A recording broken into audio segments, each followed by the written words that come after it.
오늘이 앞서도 말씀드렸지만 어버이날입니다. 그런데 이런 날이 오면 더더욱 주목받는 분들이 계십니다. 김기혁 아나운서. 네, 바로 효녀, 그 효도를 잘하는 자식들이 주목을 받게 되는데 이 첫 번째 주인공은 효녀 가수로 유명한 김혜연 씨의 이야기입니다. 아하, 네. 자, 이분이 사실 그 효녀 가수로 유명한데 지금 4남매를 둔 다둥이 맘이라고 합니다. 그래요? 첫째가 딸이고 19살이고 둘째도 딸인 17살, 셋째와 넷째는 이제 아들이라고 하는데요. 가복하겠습니다. 참, 와. 예. 지금 19살, 17살 첫째, 둘째는 이제 좀 청소년기이기도 하고 이제 성인이 이제 또 됐으니까 각자의 이제 길을 바쁘게 가고 있는데 셋째와 넷째 아들 아직 이제 10살과 12살이기 때문에 어버이날을 맞아서 굉장히 뜻깊은 선물을 받았다라고 이야기를 하고 있습니다. 네. 진짜로 다복할 것 같다는데 저 지금 안진용 기자님 지금 셋째 넷째인가 봐요. 저 사진이. 네, 맞습니다. 네.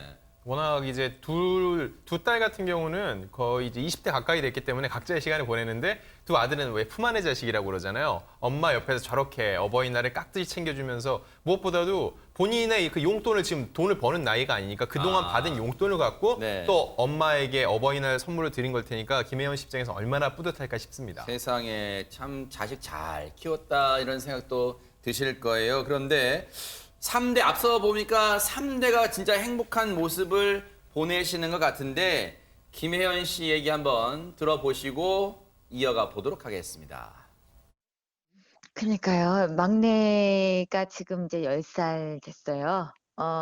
오늘 카네이션은 안 주고요.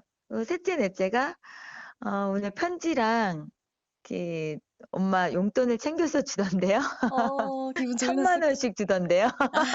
지금은 우리가 사실 나이가 60부터다 뭐 이런 거 있잖아요. 청춘은 60부터야. 뭐 예전에 우리 마음만 돼도 부록의 나이 할머니 할아버지 이랬잖아요. 네. 근데 어느덧 제가 50대가 된 거잖아요. 근데 저희 아버지가 80이신데 아직도 엄마 아버지 정정하시거든요.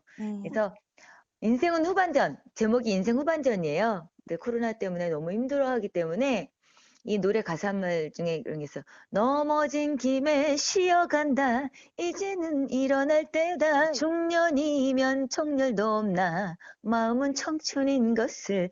이런 노래가 있어요. 그래서 지금 힘든 부분에게 기운도 되고 또 내지는 우리 엄마 아빠한테라면 엄마 지금부터가 청춘이야. 그런데 제가 이번에 처음 알았습니다만 안진용 기자님 저렇게 밝은 모습만 보여주는 김혜연 씨 뭔가 몸이 상당히 아프셨다면서요? 뇌종양 진단을 받은 적이 있습니다. 아이고. 이 한 방송 프로그램에서 건강검진을 받았는데 이 출연했던 어느 날 의사가 남편과 함께 불렀는데 그때 여러 증상과 함께 뇌종양이 있다는 얘기를 해준 겁니다. 아이고. 그때 머리에서 종양 2개가 발견이 됐는데 아이고. 혈관을 찾지 못하면 오늘 쓰러질지 내일 쓰러질지 모른다라고 얘기를 들었다고 해요. 이게 셋째 아이를 낳은 직후기 때문에 아이들 특히 식구에 대한 걱정이 많아서 직접 이제 유서까지 작성해 놓고 아이고. 시한부 삶을 거의 한 달 동안 살았다고 해요. 네. 사실 근데 김혜연 씨 같은 경우는요. 가족력이 있습니다. 외할머니 같은 경우도 직장암으로 돌아가시고 어머니도 대장암 조직이 발견된 적이 있어서 부모님도 어버이날이 되면 꼭 모시고 이렇게 건강검진을 받았다고 하는데 이렇게 위로도 아래도 가족들을 깍듯이 챙기는 분이었기 때문에 본인의 이 뇌종양 소식이 더욱더 청천벽력으로 다가왔을 겁니다. 그런데 양지민 변호사님, 김혜연 씨에게 닥쳐온 시련은 이 건강 문제만 있었을까요? 그런데 그 외에도 그 아버지께서 빚보증을 옛날에 좀 주셨다 아이고. 그래요. 그래서 갑자기 이제 집안에 막 빨간 딱지가 붙고 이런 경험도 하셨다고 하고요. 그러다 보니까 이제 어머니께서 뭐 화장품도 파시고 여러 가지 일을 하시면서 생계를 이어가는 좀 어려운 생활을 했다라고 합니다. 그래서 본인이 돈을 벌고 싶은 이유는 딱 하나였다라는 거예요. 가족들이 함께 모여서 살기 위해서. 왜냐하면 너무 경제적으로 어려웠기 때문에 어렸을 때 다 뿔뿔이 흩어져서 살았다는 거예요. 근데 본인이 이제 가수 활동을 시작을 하면서 이렇게 가족들이 함께 모여서 같이 살기 시작했고 그러다 보니까 내가 더 열심히 살아야겠다라는 생각을 또 많이 했다고 합니다. 네. 어떻게 이런 역경을 견딜 수 있었을까? 그리고 지금 효녀 가수란 타이틀은 어떻게 붙게 되었을까? 그 얘기도 한번 들어보시고 이어가 보도록 하겠습니다. 그냥 월세든 뭐 전세든 같이 살 수 있는 집 공간이 없었어요. 그리고 같이 살 수 있는 여건이 안 됐었어요. 언니 아버지께서 뭐 본의 아니게 보증도 잘못 서시고 같이 사업하시던 분이 부도를 내고 이제 어디로 사라지신 바람에 식구들이 같이 모여 살면 너무 힘들었기 때문에 그때 당시는 이제 다 뿔뿔이 살았죠. 식구들이 한데 모여서 같이 살 수 있게 됐으니까요. 아버지 이름으로 처음으로 이제 집을 사드렸던 게 가장 큰 가수 시작하면서 큰 행복이고 기쁨이었죠. 오윤성 교수님, 정말로 힘이 들 때 기댈 수 있는 건 가족이다. 지금 여실히 보여주는 것 같습니다. 그렇습니다. 이 통상 인간은 어린 시절에 있어서의 그 다양한 그 경험 이런 것들은 사고와 행동을 결정하는 굉장히 중요한 요소가 되는데 그보다 더 중요한 것은 그 과정을 긍정적으로 해석을 하느냐 부정적으로 해석하느냐 하는 차이인데요. 네. 지금 이제 그 이분 같은 경우는 사실 입을 꽉 깨물고 정신 바짝 차리고 열심히 앞만 보고 살아온 것으로 보입니다. 네. 그런데 이 가족이라고 하는 것은 이런 거 있죠. 뭐 자기 주위에 중요한 사람 100명을 놔두고 한 명씩 이렇게 제외시켜 나가면 결국 남는 것이 가족밖에 없다. 이렇게 얘기하지 않습니까? 정말 그 본인이 앞만 보고 열심히 살아온 그 결과가 아닌가 이렇게 생각이 됩니다. 네. 아니 그런데 안진용 기자님, 이 김혜연 씨는 가수 데뷔를 어떤 인연으로 하게 됐을까요? 궁금합니다, 그게. 1992년에 댄스 가수로 먼저 데뷔를 했어요. 저분이 많은 분들의 그 등용문이었던 전국 노래자랑에 출연을 해서 인기상을 받으면서 주목을 받은 거죠. 그래요? 네. 아. 그리고 1년 만에 원래는 댄스 가수를 준비하다가 트로트로 바로 전향을 한 겁니다. 그래서 어허. 유명한 노래 있죠. 서울, 대전, 대구, 부산. 네. 그리고 또 하나는 많은 분들이 그 뱀이다라는 그런 얘기가 가사하는 노래가 있잖아요. 뱀이다! 뭐 이런 거 있잖아요. 아하. 중요한 건 이 노래 제목이 뱀이다가 아닙니다. 네. 참아주세요. 아, 그래요? 아무 데서나 이렇게 막 뱀을 마구잡이로 잡아드시면 안 됩니다라는 내용을 담고 있는데 많은 분들이 네. 이 가사가 너무 인상적이니까 제목을 뱀이다를 이렇게 많이 알고 계십니다. 대박 사건. 그런데 김기혁 아나운서, 네. 뭔가 이 저런 또 어려운 시절 겪었으면은 카네이션을 늘 부모님께 달아두고 싶은 마음이 있었을 거 아니에요. 예, 맞습니다. 네. 누구나 다 그렇겠죠. 그런데 효녀 가수로 또 유명한 이분은요. 어버이날이 오히려 슬프다고 합니다. 네. 바로 가수 현숙 씨입니다. 아하. 현숙 씨 하면 딱 떠오르는 거 있으시죠? 훌라 훌라 그렇죠. 훌라. 뭐 그런 노래 있잖아요. 예, 맞습니다. 네. 그 현숙 씨가 왜 슬픈 어버이날이냐라고 이제 물었더니 나는 지금 이제 효도를 할 수 있는 부모님이 안 계시기 때문에 아이고. 참으로 안타깝다라고 이야기를 했습니다. 네. 아니 근데 현숙 씨 하면요 늘 에너지가 넘치는 분인데 현숙 씨, 안진용 기자 연세 나이가 좀 물론 이제 숙녀분께 참 죄송합니다. 나이가 어떻게 되실까요 올해? 이미 60대에 접어드셨고요. 대박 근데 사건이네요. 사실 효녀 가수로 부르는 이유가 뭐냐면요. 실제로 7년 동안 치매를 앓는 아버지를 간호를 했었고 이후에는 또 중풍으로 14년간 고생하신 어머니를 직접 손수다 모셨거든요. 아하. 그러다 보니까 두 분 다 떠내보낸 후에는 엄청난 그리움이 몰려온 거죠. 이걸 이제 선행으로 풀고 있는 건데 2004년 고향인 김제를 시작으로 해서 지난해까지요. 매년 1.5톤 규모의 4,500만 원 상당의 목욕차를 기증을 하고 있습니다. 이게 뭐냐면 나이 드신 분들이 사실 누군가의 손길이 없으면 목욕조차 하기 힘들다는 걸 알기 때문인데 목욕차를 기증을 할 뿐만 아니라 실제로 목욕, 씻겨드리는 그런 봉사활동도 해요. 세상에. 왜냐?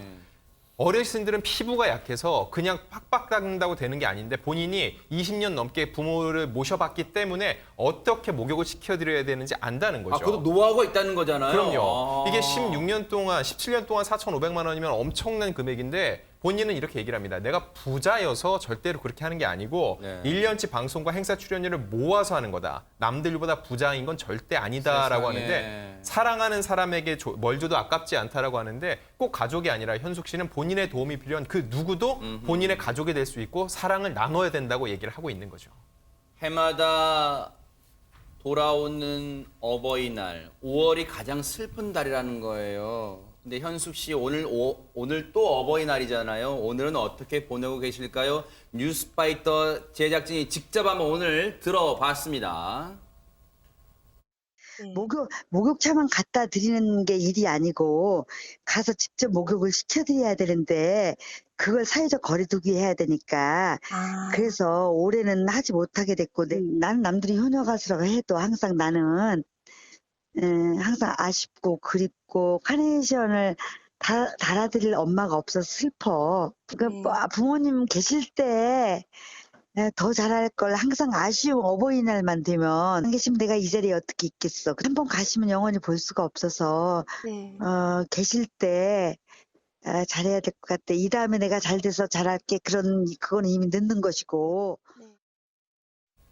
오윤선 교수님, 진짜 어버이 살아실 때 섬객이 다하라 딱 그 말이 떠오릅니다, 진짜.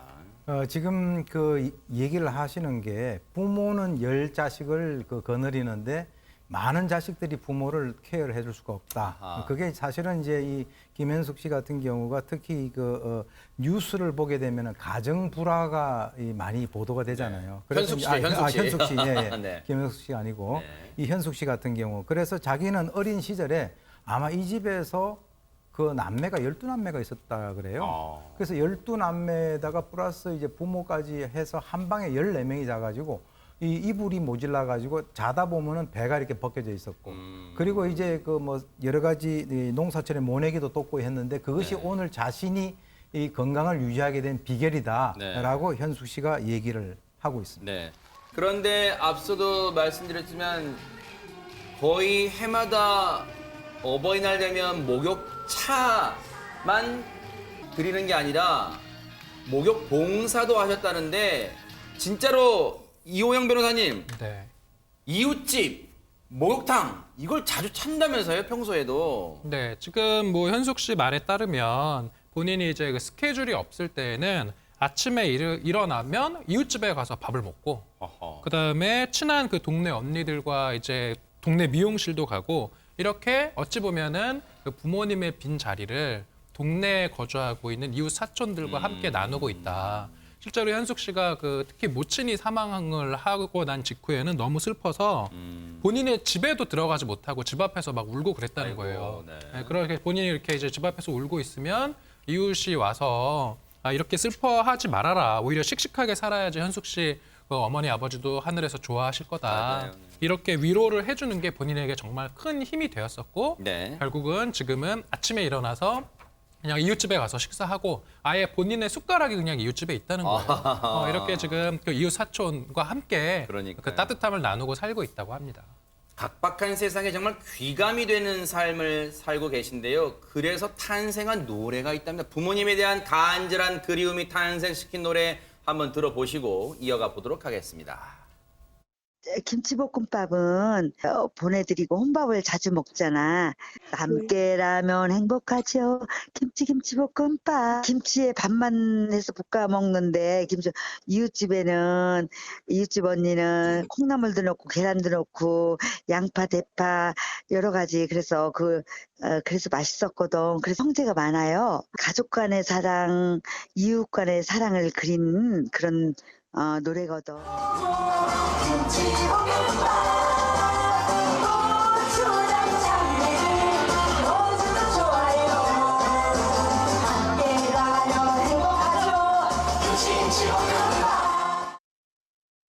저렇게 열심히 사시는 모습 아마 하늘나라에 계신 부모님들도 흐뭇하게 바라보실 것 같습니다. 그런데 떠오르는 효녀 가수 계보를 잇는 분이 있다면서요, 김기화 아나운서. 네, 맞습니다. 지금 우주 대스타로 떠오른 네. 송가인이여라. 그래요? 네, 송가인 씨가 굉장히 어허. 효녀 가수로 유명하다고 합니다. 네. 예전에는 먹고 사느라 너무 바빠가지고 부모님을 이제 챙기거나 뭐 호강시켜드리지를 못했는데 네.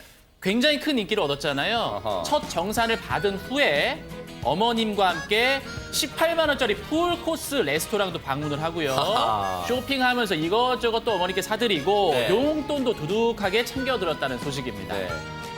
송가인 씨가 어머님을 떠올리면서 불렀다는 그 노래 한번 들어보시고 이어가 보도록 하겠습니다.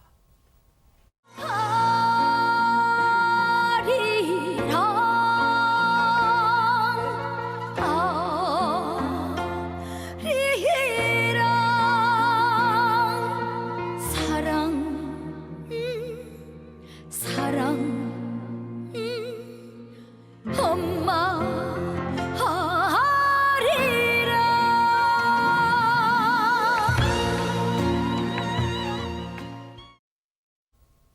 오윤선 교수님, 시대가 변하니까 그 첫 월급, 처음으로 받은 돈으로 사들이는 물품도 바뀌는 것 같아요. 옛날엔 뭐 내복 사드리고 그랬잖아요. 빨간 내복 네, 사서- 빨간 내복을 네, 빨간 내복 사서 저도 드린 그 아하. 기억이 나는데 네. 이번에는 이제 오디오 1등을 해가지고 상금을 한 3천만 원 정도 탔다 아하. 그럽니다. 근데 이제 지금 어머니는 이 송가인 씨 어머니는 국가지정 무형문화재 진도 식긴굿 전성 조교로 알려져 있습니다. 그래요? 예, 그러니까 아무래도 이제 그 예술을 하는 분의 딸이니까 또 예술적 감각이 있는 것 같은데 네. 이 트로트 오디션 프로그램 우승 상금 3천만 원을 어머니에게 이제 드렸는데 당연한 얘기지만 세금 떼고 다 드렸다는 거죠. 네. 그걸 갖다 이제 바로 모두 다 엄마 통장으로 다 야. 이제 넣어드렸는데 네. 어머니가 그냥 아무 말씀도 하지 않고 웃으시더라. 네. 그래서 이 상금의 용도를 효도에 본인은 썼다. 이렇게 얘기를 함으로써 글쎄 지금 계속 나오는데 어떻게 효녀들만 있고 남들은 없어서 그게 좀 그렇습니다. 네. 아니 근데 어버이날인데 오늘 그럼 안진용 기자님, 송가인 씨 어머님하고 이렇게 좀 뭐 행복한 시간 보내고 계실까요? 어떻습니까? 힘드실 거예요. 아하. 왜냐면 네. 가장 바쁜 시기거든요. 아, 그래요? 통상적으로 5월, 그중에서도 어버이날은 트로트 가수들의 성수기라고 볼 수 있는데요. 아. 사실 송가인 씨가 이 미스트롯 통해서 스타덤에 오르기 전까지는요. 교통비만 겨우 받고 다닐 정도의 행사비를 받았는데 작년에는 한 행사비가 2,500에서 3천만 원 선까지 대박 올랐었다고 사건이네. 하고요. 사실 근데 이거에 대한 여러 가지 뒷말도 있었습니다. 네. 왜냐하면 이전까지 최고의 트로트 행사 가수로 꼽히던 장윤정, 홍진영, 남진 씨 같은 경우도 1,000에서 1,500만 원 정도였는데 그래요? 너무 비싼 거 아니냐라는 얘기였거든요. 아하. 근데 요즘 같은 시기에 이렇게 행사가 줄어들면요. 이쪽에도 이렇게 부익부 빈익빈이 심해집니다. 행사 개수가 줄어들 만큼 최고의 스타들에게 주로 자리가 돌아가는 거죠. 하지만 뭐 일각에서는 올해는 그럼 3천만 원 이상 되는 거 아니냐라고 하는데 쉽지는 않을 겁니다. 네. 왜냐하면 항상 그렇지만 대체자가 생기면은요. 네. 그거에 따른 또 문제가 생기 마련인데 송가인 씨에서 올해는 또 다른 트로트 스타들이 여러 또 발생을 했기 때문에 네. 조금은 좀 평준화되지 않을까 싶습니다. 아하. 송가인 씨가 뉴스파이터 응원 메시지를 막 보내줄 것 같은 그런 막 환청이 들려요. 뉴스파이터 시청률 탑 찍어버려라잉! 뭐 이런 응원도 좀 보내줄 것 같다는 생각도 듭니다. 그런데 어버이날 이런 영상을 올리신 분도 계시다고 합니다. 김기혁 아나운서. 네, 오윤성 교수님께서 안타까워하시겠지만 이번에도 효녀 가수가 되겠습니다. 네, 이거 보면서 저도 참 반성을 하게 되네요. 아, 이게 그래요? 효남은 네. 없네요. 어디 가나. 네. 예, 바로 가수 인순이 씨의 이야기입니다. 아, 네네. 네, 인순이 씨가 본인의 SNS 채널에 영상 하나를 올렸는데요. 자신의 딸과 함께 아버지라는 곡을 듀엣으로 불러서 영상을 게재를 했습니다. 어허. 예, 그러니까 이 딸도 어머니에게 효도를 하고 이 그러네요. 아버지라는 곡을 부르면서 인순이 씨도 효도를 한 격이 되겠죠. 효의 대물림이네요, 네. 진짜. 근데 인순이 씨도 결국엔 딸이 효도를 그러네요. 하네요. 그러네요. 네, 그 영상 한번 함께 보시고 이어가 보도록 하겠습니다. 점점 멀어져 가버린 쓸쓸했던 뒷모습에 내 가슴이 다시 아파온다. 서로 사랑을 하고 서로 미워도 하고 누구보다 아껴주던 그대가 보고 싶다. 가까이에 있어도 다가서지 못했던 그래 내가 미워했었다. 저 노래는 제가 한번 불러보려고 시도를 옛날에 해봤는데 정말 어려운 노래인데 정말 잘 부르네요. 딸 박세인 씨도. 네, 그런데 저 노래에 숨겨진 비밀이 있습니다. 아, 그래요? 근데 저 노래 제목이 그 아버지이지 않습니까? 네네. 근데 실제로 그 노래 안에 들어가 보면 아버지라는 단어는 하나도 안 나온다 아, 그래요. 그래요? 왜 그러냐면 이제 인순이 씨의 그 탄생 그 과정을 보게 되면은 사실은 이제 뭐 이해를 하실 수가 있는데 네. 사실 그 인순이 씨가 아버지나 엄마라고 하는 그 얘기만 듣는다 하더라도 이제 가슴이 먹먹해서 사실은 저 노래를 부를 생각 때문에 녹음을 하기 전까지 도망 다녔다 그래요. 그 얘기를 하기 싫어서. 그래서 결국 이 가사에서 아버지라고 하는 단어를 빼는 조건으로 녹음을 마쳤다라고 하는데 유전적인 측면에서 보게 된다면 전 세계 어느 인종들도 제일 먼저 얘기하는 것이 마예요, 마. 엄마 이런 식으로 하기 때문에 아버지보다는 어머니라고 하는 자기를 10달 동안 그 뱃속에서 보관을 해주면서 길러준 그 대상에 대한 어떤 그런 것이 더 강하지 않느냐. 그래서 이번에 이제 아버지라고 하는 것이 저 인순이 씨에 있어서 어떤 그 의미가 있는가라고 하는 것을 한번 다시 생각을 해보는 그런 계기가 될 수 있어요. 그런데 안진용 기자님, 왜 인순이 씨에게는 저 아버지란 단어가 듣기만 해도 먹먹한 단어로 다가옵니까? 인순이 씨가 1957년생이에요. 한국전쟁 끝나고 4년 후에 태어났는데 주한미군 아버지와 한국인 어머니 사이에서 태어났거든요. 근데 태어나고 얼마 되지 않아서 자신과 어머니 남겨두고 아버지가 돌아가 버린 거죠. 아이고. 그래서 자라오는 내내 아버지에 대한 원망, 외모에 대한 차별, 정체성 혼란, 홀어머니에 딸로서 다뤄온 슬픔들이 계속 얼룩이 져 있을 수밖에 없고요. 가수 데뷔 이후에도 심지어 TV에 출연할 때 이 곱슬머리를 가려야 되는 많은 차별로 상처를 받았다고 하는데 이 노래가 더욱더 먹먹한 이유는요. 그리고 인순이 씨가 아버지라는 가사를 쓰지 않는 이유는요. 태어나서 한 번도 본 적이 없다고 합니다. 그 얘기 들으니까 저도 먹먹해오네요. 어떻게 보면 아버지라고 부를 수 있는 그 아버지가 계신다는 게 얼마나 우리는 진짜 행복한 거고 호강입니까? 그런 생각도 해봐요. 그런데 양진민 변호사님, 요즘도 물론 그게 아예 없지는 않지만 그런 뭐 어떤 저기 차별적인 시각이요. 그런데 그 당시에는 얼마나 심했을까? 혼혈로 태어난 딸 얼마나 심했을까 그런 생각도 해봅니다. 맞습니다. 굉장히 힘든 어린 시절을 좀 보내신 것 같아요. 인순이 씨가 이제 그 태어나서 한 번도 아버지를 본 적이 없는데 사실은 어린 시절에 그 미국에 계신 아버지와 편지를 몇 번 주고받은 적은 있다라고 합니다. 네. 그랬더니 아버지가 미국으로 와라 라면서 이제 미국행 제안을 했는데 인순이 씨는 본인의 옆에 있는 이 어머니를 떠날 수가 없었다라는 겁니다. 어머니를 생각해서 이제 거절을 했고 이게 내 운명이라면 받아들여야 되겠다라는 생각을 했다라는 겁니다. 그리고 학창 시절에 학교를 가는데 버스를 타고 한 1시간 정도 가야 되는 거리래요. 버스를 타고 1시간이면 굉장히 먼 거잖아요. 그런데도 차비를 아껴서 본인이 걸어 다녔다라고 하고요. 그 돈을 아껴서 버스 요금을 아껴서 어머니에게 뭔가를 사드리기도 했는데 그때 그렇게 너무 기쁠 수가 없었다라면서 그렇게 선물을 들으면 엄마도 나를 붙들고 울고 나도 엄마를 붙들고 울고 그 정말 어린 시절을 힘들게 보낸 만큼 조금 엄마라는 그 존재가 굉장히 애틋할 것 같습니다. 인순이 씨에게는 그럼 엄마라는 존재는 어떻게 다가올까요? 그 얘기 들어보시고 이어가 보도록 하겠습니다. 사실 엄마에 대한 노래를 한다 그래서 좀 부담스러웠어요, 맨 처음에요. 예. 네, 왜냐면 아버지란 노래를 하면서도 그렇게 울었는데 근데 불러보고 싶었어요. 네, 그래서 녹음실에 가서 이제 처음 이제 노래를 부를 적에는 이제 그 곡을 이해하기 전에 부를 때는 괜찮았어요. 근데 두 번, 세 번 부르면서 이 노래를 더 이해하게 되고 제 것이 되니까 노래를 못 부르겠는 거예요. 그래서 마지막에는 중간에 노래하다 나왔어요. 알고 나만 사랑했던 나